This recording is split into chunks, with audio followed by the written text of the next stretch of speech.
hope we pray for better days.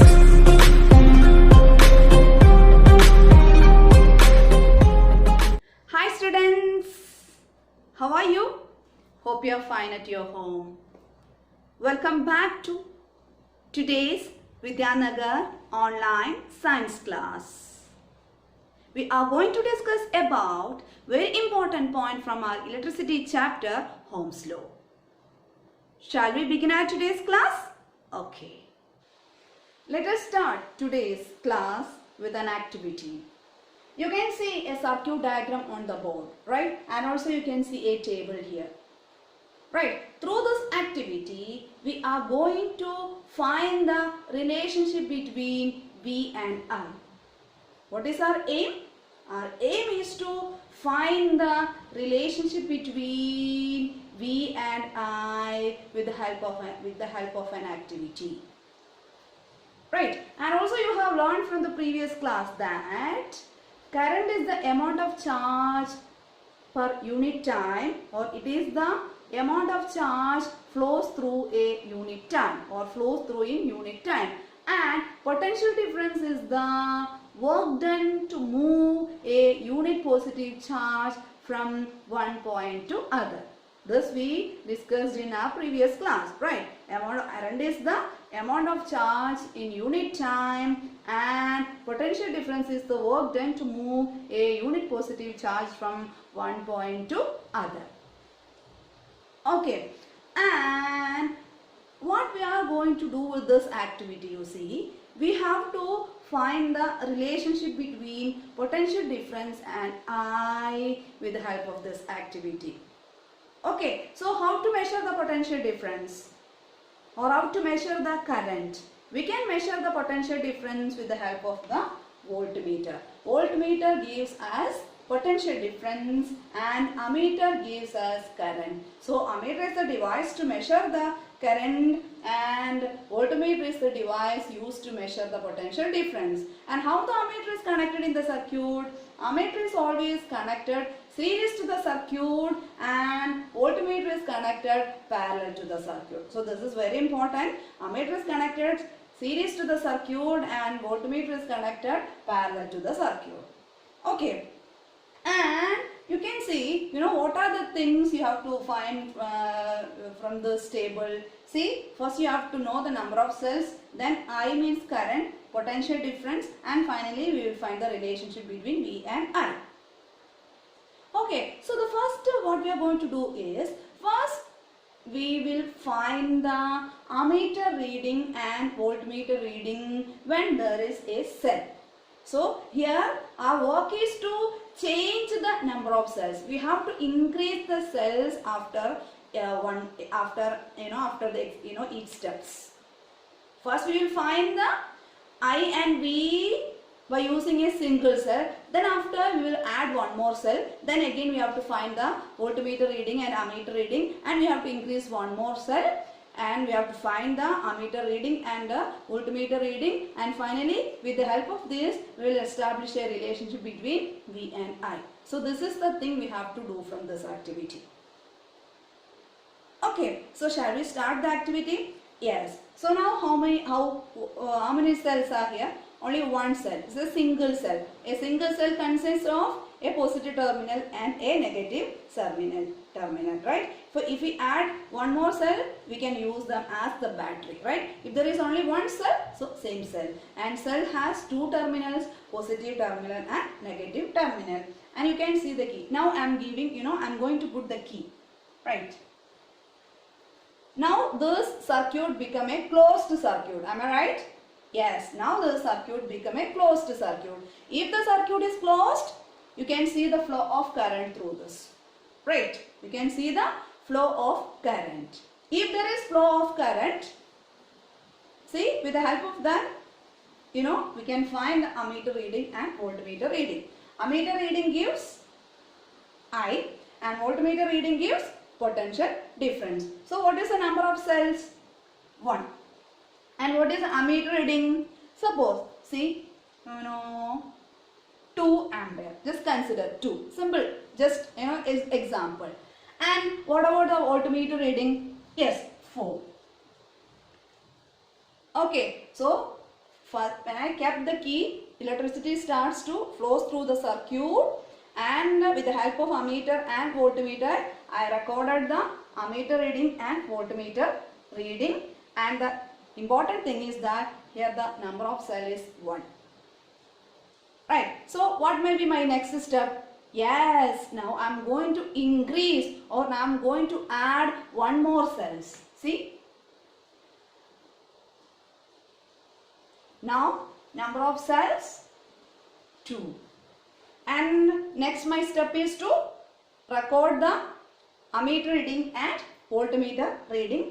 Just think it is 4 and 8. Okay, so that step also over. Then next I am going to add one more. As usual, I have to measure the ammeter reading and voltmeter reading. Let it be, what is the number of cells? 3. Ammeter reading, see, 5 and 10. Simply just examples. Right, now my task is to find V by I. Okay, so what is our ultimate aim? Our ultimate aim to find out the relationship between potential difference and I. Right, so now I am going to find the answer for this, right? The first one is first V by I. Here the V 4, so 4 by 2, 2. Right, and 8 by 4, again 2. 10 by 5, again 2. So what we can conclude? We can conclude that in these 3 steps we got the V by I ratio same. It's same in all the cases, right? 2, 2, 2. Okay, so with the help of this data, we have to establish the relationship between V and I. Okay, so first we made the circuit, then we have to record the ammeter reading and voltmeter reading when there is change in the number of cells and number of cells. For example, first I used one cell, then I recorded the ammeter reading and voltmeter reading, then I increased the one more cell, then same I recorded, and in third case I added one more cell, and also I recorded these values, and finally I found the V by I ratio. In that case I got it as 2. Okay, so it is clear from this table that when we found the V by I ratio, we got it as 2. 2 means what? Same number. So what we use same number in physics? Yes, it's a constant, right? So what we get from this table? V by I. V by I means it's a ratio. So V by I is a constant. So if V by I ratio is same in these 3 cases, means what? V by I is a constant. So the relation we found from the activity is that V by I a constant. V by I a constant. Right. So we studied last year, in which case we use a constant. We use a constant to replace the proportionality sign. Are you remembering that? Right. We use a constant to replace the proportionality sign, which means if V by I is a constant, indicates what? V and I in a proportionality relationship, which means V is directly proportional to I. V by I is a constant means what? We use a constant to replace the proportionality, right? So which is that proportionality here? Here it is directly proportional. V is directly proportional to I. V is directly proportional to I means what? If there is any change in the V, you can see that change in I, and if there is any change in I, it reflects on V. So that is directly proportional relationship. V is directly proportional to I. V is directly proportional to I. And you see the relationship between V found by a German physicist George Simon Ohm. Who found this relationship? George Simon Ohm. George Simon Ohm, a famous physicist, found the relationship between V and I, and with the help of that he made a law named Ohm's law. Which law he made? He made a law, Ohm's law.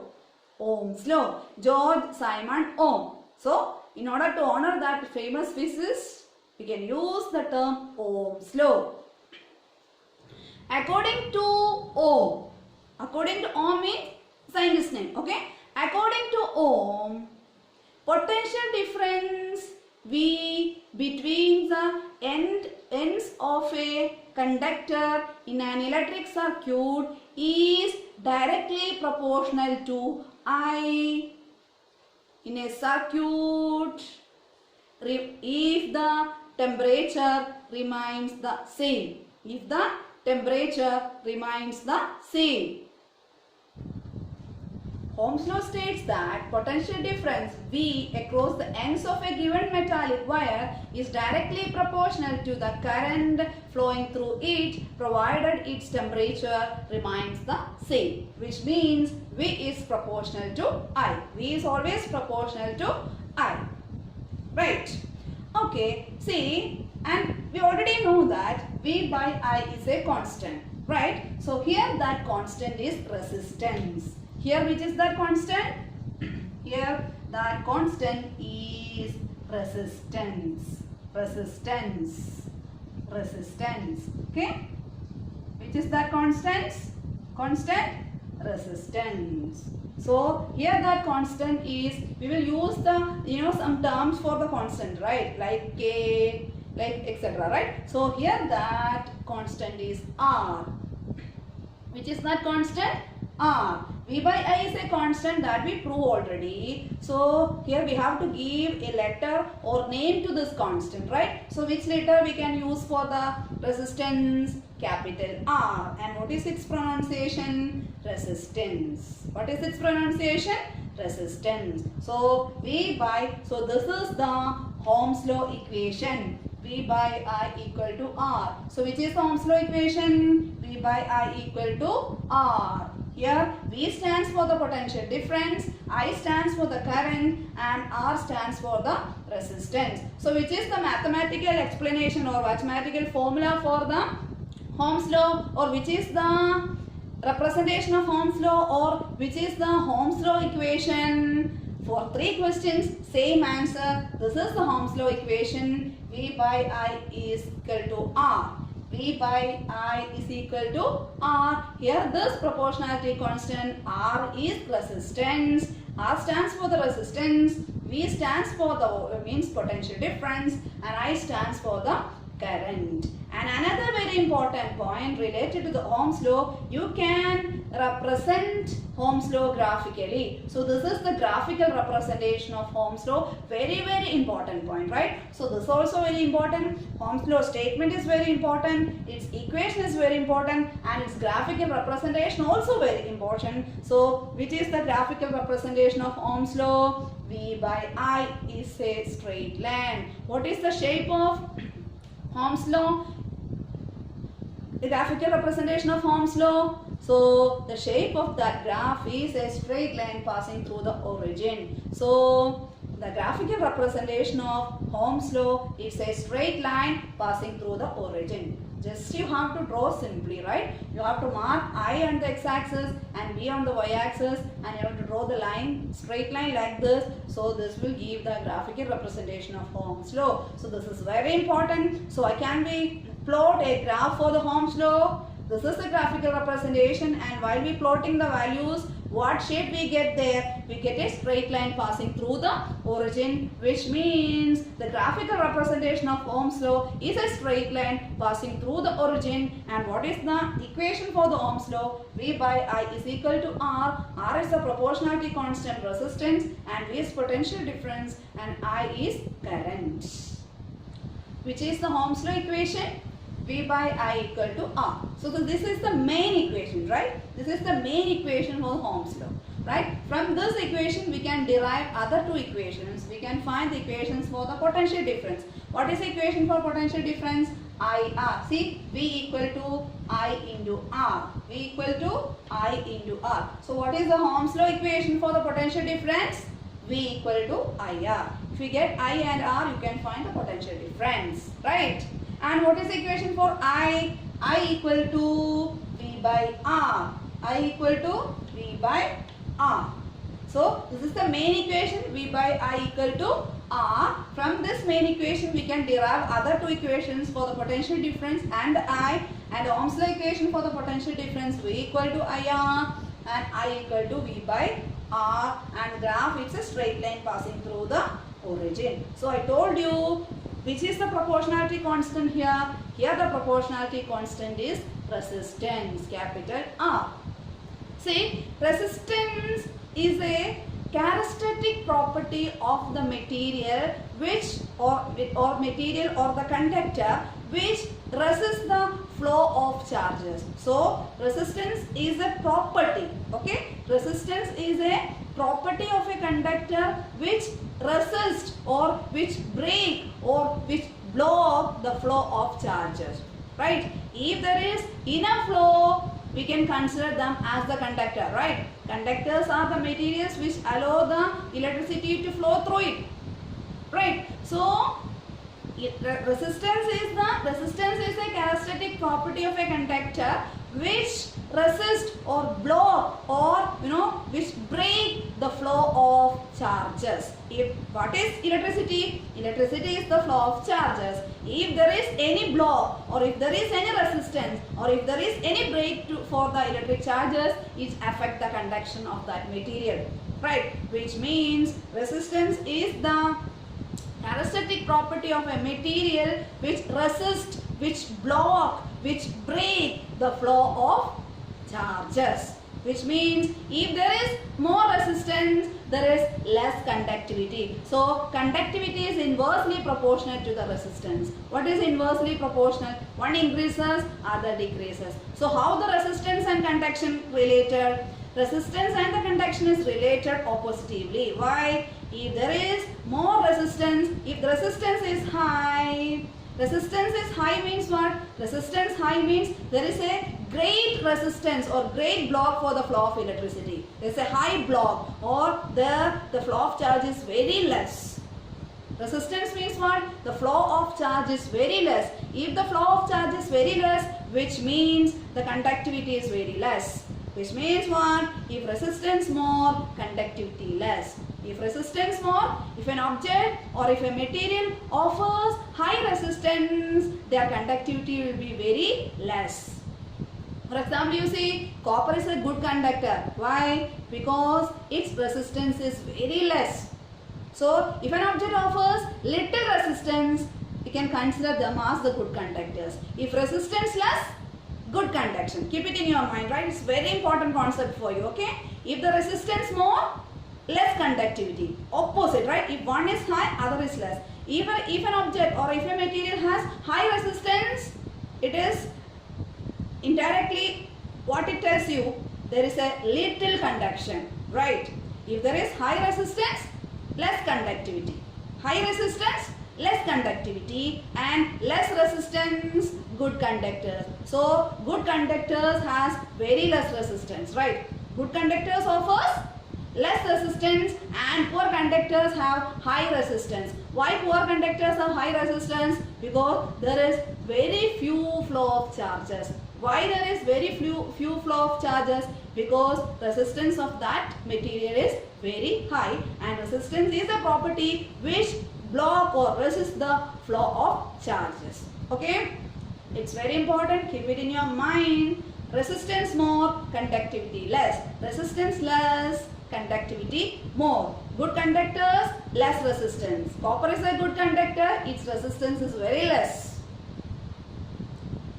Okay, and if resistance high, conductivity less. So insulators have higher resistance because their conductivity is very less, and conductors have very less resistance because their conductivity is very high. So resistance is a characteristic property of a material which resists the flow of charges. Keep it in your mind. If a material offers high resistance, their conductivity is very less. If an object offers less resistance, we can consider them as a good conductors. Good conductors, less resistance.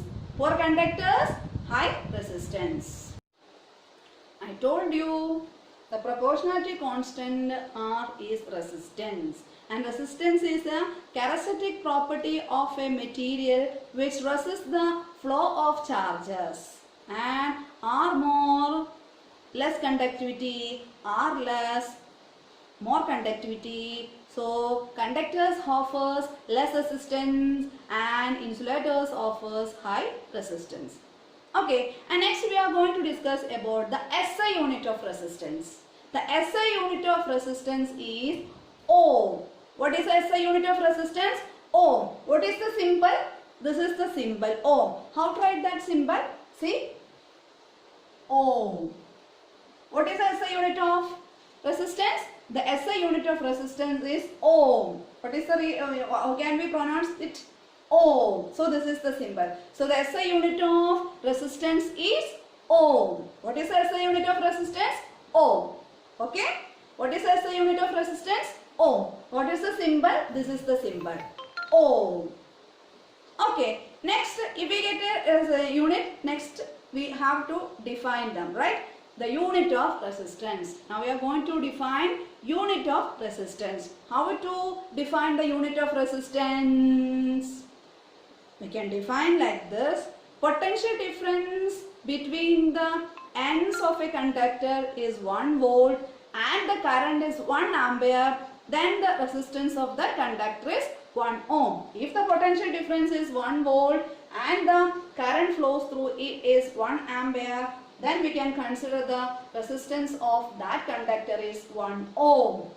1V by 1A equal to 1 ohm. So what is the unit of resistance? The unit of resistance is ohm. How to define the resistance? If the potential difference 1 ohm and the current flows through it is 1 ampere, then the resistance is 1 ohm. If the potential difference across the ends of the conductor is 1 volt and the current flows through it is 1 ampere, then the resistance of the conductor is said to be 1 ohm. So when it is 1 ohm, when the potential difference 1 volt and the current is 1 ampere, then the resistance is 1 ohm. It's very simple to define, right? If the potential difference is 1 volt and the current flows through it is 1 ampere, then the resistance of the conductor is 1 ohm. So simple, right?